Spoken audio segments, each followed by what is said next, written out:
რა დროს შეიძლება ვჭამოთ მაკარონი? მოგესალმებით, მე ლექსო ლეკიაშვილი ვარ, დაბალანსებული კვების კონსულტანტი, პირადი შედეგით -38 კილოგრამი და თუ გინდა ჩემნაირი შედეგი, მომწერე პირადში. მაკარონის დამზადება იციან ორ ქვეყანაში, ჩინეთში და იტალიაში.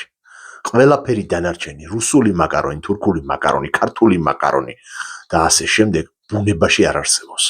შესაბამისად, თუ გინდა რომ ეს იყოს ჯანსაღი, უნდა მიირთო ამ ორ ქვეყანაში წარმოებული პასტა და გაითვალისწინე ასევე რომ მაკარონს, ანუ რასაც ჩვენ მაკარონს ვეძახით, პასტას, სჭირდება სპეციალური მომზადება.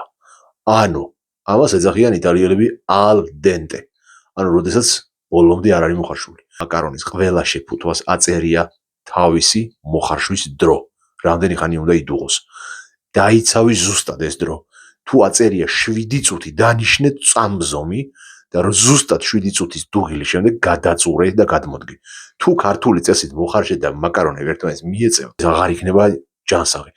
რა დროს უნდა ჭამო, რაც შეეხება ამ შეკითხვას, გაითვალისწინე რომ მაკარონი ისევე როგორც ნებისმიერი სხვა ნახშირწყლები უნდა ჭამო მხოლოდ და მხოლოდ სადილზე, ცილოვან პროდუქტებთან და ან თერმულად დამუშავებულ, ან ფერმენტირებულ ბოსტნეულთან ერთად.